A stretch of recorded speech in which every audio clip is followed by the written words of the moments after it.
안녕하세요. AI 시대 교실을 바꾸는 선생님의 진행을 맡은 허성범입니다. 저는 학창 시절 컴퓨터실을 정말 좋아했습니다. 가서 뭐 코딩도 하고 이것저것 만들어 보기도 하면서 새로운 기술이 나오면 누구보다 먼저 써보고 싶어하는 학생이었는데요. 그래서 AI가 교실에 들어온다는 이야기가 저한테는 그렇게 낯설게 들리진 않았습니다. 근데 주변 학부모님들 이야기를 좀 들어보면 걱정을 꽤 많이 하시더라고요. AI로 수업을 하는데 괜찮다는 건지, 애들이 기계에 너무 의존하게 되는 건 아닐지, 생각하는 힘이 줄어드는 거 아닐까. 이렇게 우리가 충분히 해볼 수 있는 질문들이 좀 많은 것 같은데요. 그렇다면 실제 학교는 어떻게 변해가고 있을지, AI가 들어온 교실에서 아이들은 무엇을 배우고 있고 선생님들은 어떤 변화를 만들어가고 있을지 오늘은 그 생생한 현장을 한번 만나보겠습니다. 함께해 주실 전문가분들과 학부모 대표님 함께 하셨습니다. 저부터 인사하겠습니다. 안녕하세요. 학부모 대표 지니 엄마 개그우먼 정경미입니다. 반갑습니다. 반갑습니다. 네, 안녕하세요. 초등학교 교실에서 매일 아이들과 함께하고 있는 교사 배주희입니다. 반갑습니다. 안녕하세요. 교육부에서 인공지능 교육 담당하고 있는 김경숙입니다. 예, 안녕하세요. 저는 인지과학자이자 현재 경희대학교에서 AI 가르치고 있는 김상균 교수입니다. 반갑습니다. 반갑습니다. 어떻게 보면 정말 든든한 라인업인데 제 입장에서는 이제 AI가 교실에 들어간다는 게 굉장히 흥미로워 보이고 좋기만 한데 우리 학부모 대표 정경미 씨는 이 소식 들으셨을 때 솔직히 좀 어떠셨어요? 솔직히 말하면 이제 시대가 이렇게 되면서 당연히 우리가 받아들여야 된다고 생각은 하지만 네. 사실은 또 AI를 걱정하는 엄마 1호가 있다면 그게 저예요. 예, 오늘도 나올 때 사실 아이들한테 너 엄마 갔다 올게, 너 패드 보지 마, 다 보고 있다 이렇게 아이를 계속 체크하고 그것 때문에 많이 싸우거든요. 해야 돼요. 근데 이제 아이들이 학교에서 AI로 수업을 한다고 하니까 이거 괜찮은 건가? 걱정이 너무 많이 됩니다. 어떻게 보면 아이들과 좀 디지털 기기를 분리시켜 놓고 싶은 게 이제 학부모님들 마음인데 배주희 선생님, 현장 교사분들도 부담이나 걱정이 좀 만만치 않으실 것 같은데 실제 현장 분위기는 좀 어떤가요? 선생님들 마음속에는 두 가지가 공존하는 것 같습니다. 한쪽에는 드디어 우리 아이들한테 딱 맞는 도구가 생겼다는 설렘이 있는 반면에 다른 한쪽에는 내가 과연 이걸 잘 가르칠 수 있을까 하는 부담감도 분명히 존재하고 있어요. 방금 정경미 씨께서 말씀하신 학부모님들의 그 걱정 저희 교사들도 교실에서 똑같이 느끼고 있습니다. 왜냐하면 기기만 쳐다보다 끝나는 수업이 되면 안 되니까요. 그런데 AI 교육의 진짜 목표는 저희가 이렇게 버튼을 잘 누르는 아이들을 키우는 게 아니라 AI의 그 원리부터 해서 아이들이 비판적으로 질문할 수 있는 그런 아이들을 키우는 데에 저희 목표가 있습니다. 태어나면서부터 사실 디지털 세대인 아이들이잖아요. 그쵸, 요새는 네, 뭐. 그런 아이들을 저희가 마냥 옛날 아날로그적 방식으로만 가르칠 수도 없고 참 과도기적인 고민이 아닐까 싶습니다. 그러니까요. 저희도 고민이 많은데 네, 이 변화가 우리는 또 걱정도 되지만 또 한편으로는 반갑기도 해요. 맞아요. 네. 또 요즘 아이들은 어떻게 보면 더 좋은 여건에서 교육을 또 받을 수 있다는 말이 되기도 하니까요. 교육부에서 그동안 이 거대한 변화를 위해 어떤 것들을 준비해 오셨는지 또 AI 교육이 궁극적으로 지향하는 방향이 무엇인지도 알려주시면 좋을 것 같습니다.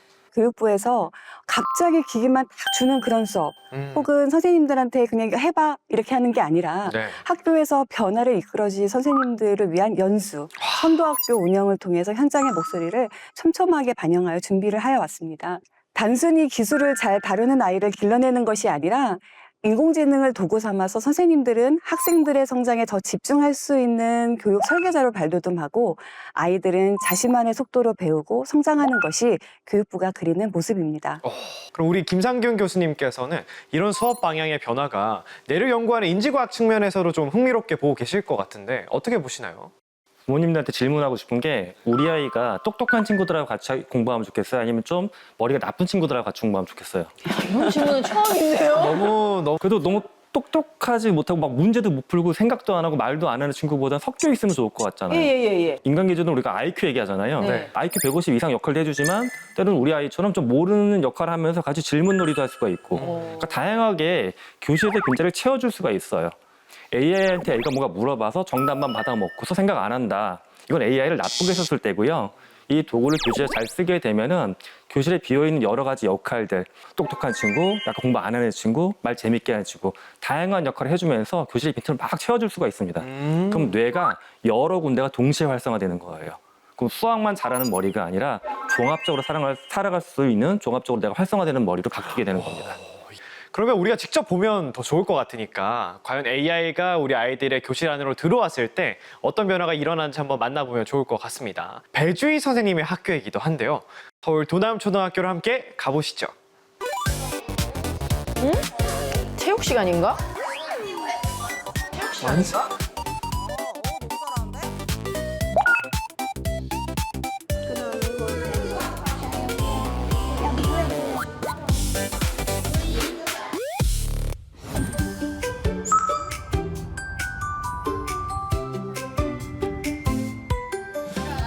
귀여워. 해맑다. 와, 저는 너무 오랜만에 보는 풍경이네요. 오늘은 우리 평소에 국어나 수학 같은 교과 말고 조금 더 특별한 내용 강의실이 대학보다 좋네요. 다뤄볼 거야. 인공지능 들어봤어요? 네. 자, 인공지능 어떨 때 제일 많이 들었어? 학습. 수학? 우리가 직접 알려주는 거. 어떻게 내가 인공지능을 만날 수 있는지에 대해서 오늘 선생님이랑 같이 하나씩 해볼 건데요.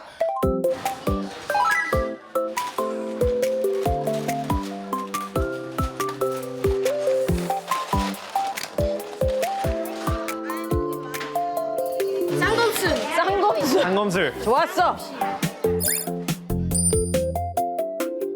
자, 그래서 너희들이 어떻게 학습시킬 거냐면 카메라 앞에 친구를 한 명 두고서는요. 지금 뭐 보면 이게 계속 왔다 갔다 하지? 모션 트래킹이 되는구나.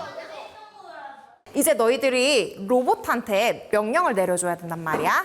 어떻게 명령을 내릴 거냐면 내가 앞에서 카메라에서 포즈를 취할 거야. 그런데 내가 만세 포즈를 취하면은 너는 왼쪽 팔을 이렇게 휘두를 거고 코딩을 통해서 명령을 진짜 내려줄 재밌겠다. 거거든요. 제가 방금 보셨던 수업 내용을 조금 더 구체적으로 설명을 드릴게요. 네네. 이렇게 막 만세 포즈를 네. 취했잖아요. 네. 그래서 AI한테 그 데이터를 학습시키는 과정이에요. 그래서 뭐 만세 포즈 아니면 뭐 차렷 포즈 이렇게 데이터를 주면서 가르치게 되고요. 이제 이 로봇을 아이들이 코딩을 넣는 과정이 들어갑니다. 그래서 뭐 내가 만세 포즈를 취했을 때에는 너 로봇 왼쪽 팔을 180도 돌려라 라는 식으로 이제 명령을 넣어주는 거죠. 이야. 어떤 게 잘 안 될까? 이런 데이터들은 우리가 좀 지우는 게 좋을 것 같아. 왜냐면 일단 초기화 시켜야 되잖아, 그치? 이쪽에 보면은 차렷이나 팔 올리기 같은 간단한 동작은 잘 이해를 했는데 약간 갈매기 같은 동작이나 이런 동작들은 잘 못 알아들을 때가 있어서 근데 1하면 뭐가 나올까? 아니 일단 우리가 그 코드를 만들어야 되는데 그거를 안 만들어가지고 잘 안 됐던 것 같아. 원인을 찾아낸 거야. 왜 안 돼? 말도 안 돼. 그때는 데이터를 더 찍어서 보내주거나 아니면 그냥 포즈 자체를 바꾸는 식으로 진행해봤습니다. 어린이 야, 연기 저게 아니에요? 초삼이 맞아? 초등학교 3학년이라고 하시죠? 와. 움직이는 거 같아. 아니 야, 내가 알고 있던 말을 만들어. 오늘 진행한 학습의 경우에는 아이들이 직접 데이터를 넣고 계속 테스트를 하는 과정에서 이거 약간 뭔가 문제가 있나? 그러면서 선별을 또 하는 과정들 끊임없이 고민하고 협의하고 검토하는 이런 과정들이 반복되다 보니까 학생들의 사고력도 굉장히 깊어지기도 하고요. 실질적으로 굉장히 몰입하고 또 성취감을 느끼는 장점이 있었습니다.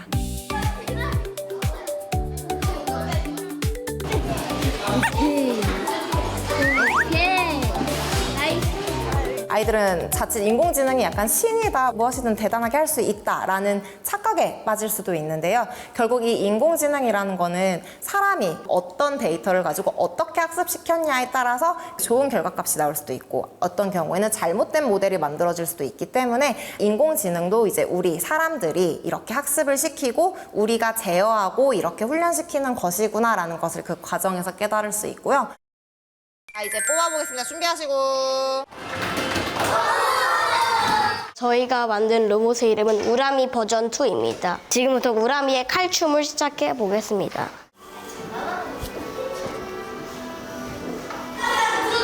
블루버프라 느낌이.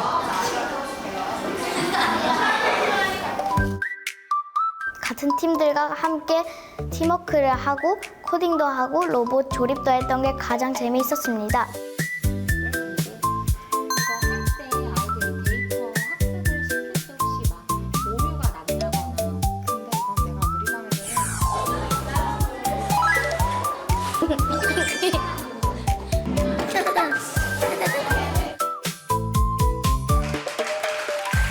이야, 정말 너무너무 인상 깊은 장면들이 많았는데, 그래서 이거 진짜 교실인가요, 이게? 네, 저희 학교에서 저러한 이제 AI를 활용한 수업이라든지 아니면 이제 조금 고학년들의 코딩 수업이 이루어질 경우에는 해당 교실을 많이 이용하고 있습니다. 와, 그리고 저는 또 인상 깊었던 게, 저는 고등학교 1학년 때 영재고에 가서 겨우 코딩을 배웠단 말이에요.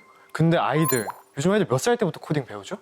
저희가 이제 2022 개정 교육과정 들어오면서부터는 이러한 이제 디지털 소양 자체가 기초 소양으로 들어오면서 학교 현장에서도 이제 이런 컴퓨팅 사고력을 좀 기를 수 있는 활동들이 장려가 되다 보니까 5학년, 6학년 때 이제 실과라는 교과에서 이제 이런 코딩들을 접하기는 하는데 네네. 조금 더 이전 학년에서도 창의적 체험 활동 같은 시간들을 활용해서 아이들이 조금 더 일찍 이러한 원리들을 놀이를 통해서 조금 학습할 수 있도록 네, 그렇게 좀 가르치고 있는 상황입니다. 이게 학부모 입장에서 약간 오해를 했던 것 같아요. 우리 학부모들은 아이들이 이제 그 뭐 놀거나 수업을 하거나 이럴 때 아이들의 표정을 이렇게 하나하나 보는데 아이들이 다 행복해하고요. 그리고 수업 시간에 다 집중을 하고 있어요. 눈이 막 똘망똘망. 조는 아이들은 없을 것 같아요. 맞아요. 이 시간만 기다리고 있고 아이들 집중도가 쭉쭉 올라가죠. 네, 확실히 교실 현장에서 보면 정말 좀 많이 다릅니다.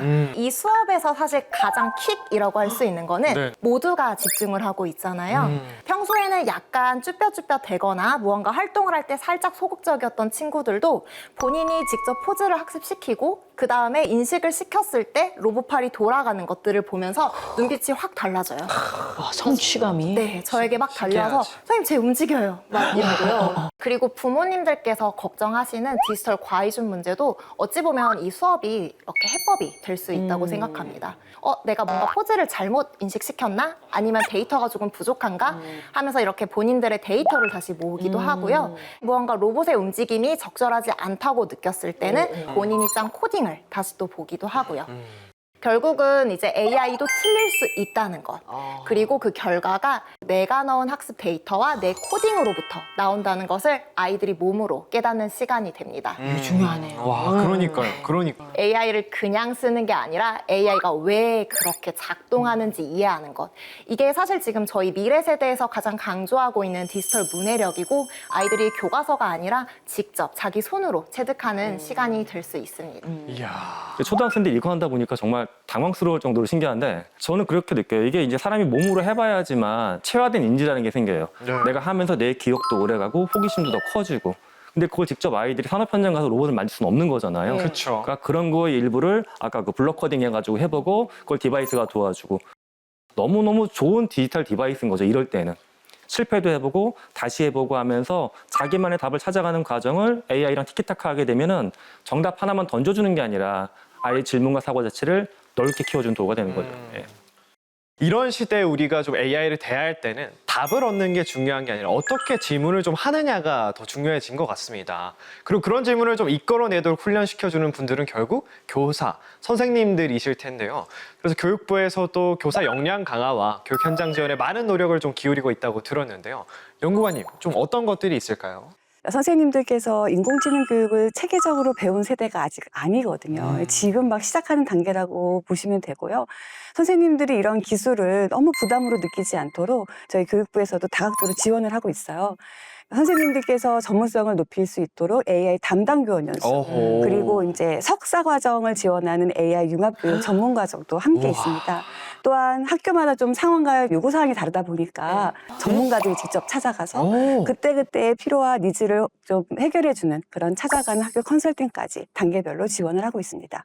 그게 단순히 도구를 던져주는 게 아니라 선생님들이 더 멋진 무대를 좀 설계하실 수 있도록 든든한 발판을 만들어주고 계신 거네요. 그러면 초등학교 교실에서 AI가 아이들의 훌륭한 러닝 파트너가 되었다면 생각하는 힘과 문제 해결 역량이 좀 더 심화된 고등학교 교실은 또 어떤 모습일지 기대가 좀 되는 것 같습니다. 예, 그러면 이제 오빠들 찾아보러 갈 거예요. 자, 저 멀리 조금 멀어요. 예, 충남 아산으로 아산으로 다 같이 출발해요. 자, 그래서 이번에 우리가 찾아가 볼 곳은 AI 중점학교로 운영되고 있는 충남 온양고등학교입니다. 대한민국 정보교육상을 받은 정승열 선생님과 학생들이 함께 만들어가는 아주 특별한 프로젝트 수업, 지금 VCR로 만나보시죠. 활동 방법을 들었는데 사실은 이제 뒤에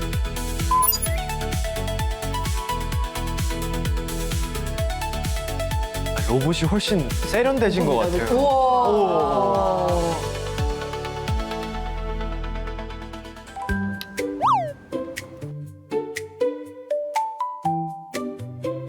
네, 오늘은 AI 융합 휴머노이드 로봇 캠프 수업을 할 건데요. 오늘 동아리 활동이구나. 소개를 하겠습니다.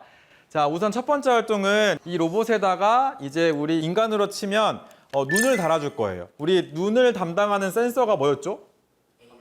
그쵸, 카메라였죠. 그래서 이 카메라를 이 로봇에 연결을 해서 이 카메라를 통해서 세상을 이해하고 거기에 맞춰서 적재적소 행동을 하는 그런 관점입니다.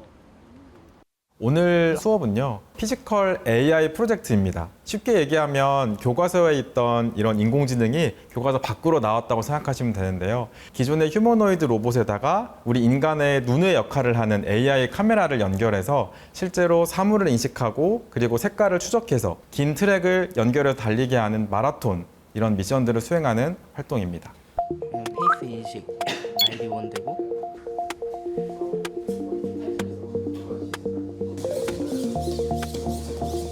트랙대로 이렇게 가는 거구나, 라인으로. 그죠? 그러네요. 줄 따라가는 로봇이 실제 물류센터에서 쓰는 기술이에요. 아. 저 같은 경우는 인공지능 수학이라는 교과 과목을 수강을 한 적이 있는데 그것이 이제 로봇의 하드웨어랑 결합해서 스스로 판단하고 움직이는 그런 과정들이 너무 신기했습니다. 아래가 몸체가 보이는 상태잖아. 그것보다 살짝 위로 올라가는 거.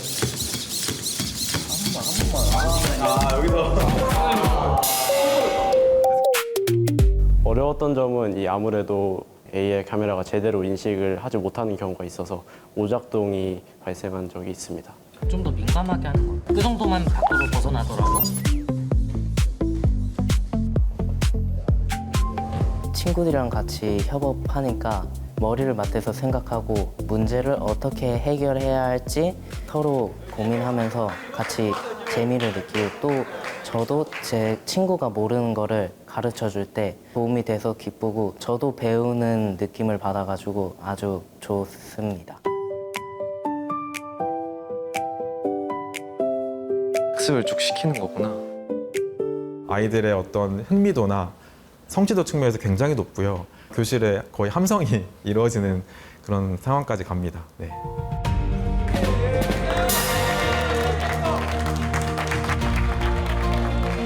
재밌지. 저런 거 재밌죠. 이런 수업을 들음으로써 진로에 대해서 명확하게 정하게 되었고 다른 친구들도 가질 기회를 얻으면 좋을 것 같기 때문에 저는 이런 수업이 많아졌으면 좋겠다고 생각합니다. 저 같은 경우는 프로그래머인데 로봇을 프로그래밍하는 쪽도 생각을 해보고 있습니다. 제 진로를 구체화하고 전문적으로 이렇게 키워나가는데 너무 도움이 잘 돼서 전 너무 만족합니다.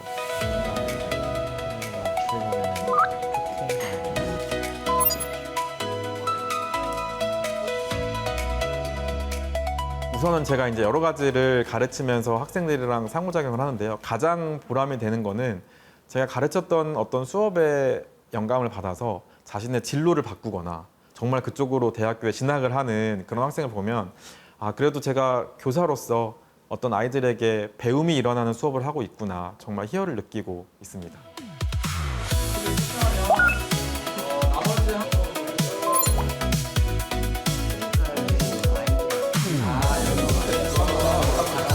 오고 있습니다. 거의 다 됐어요.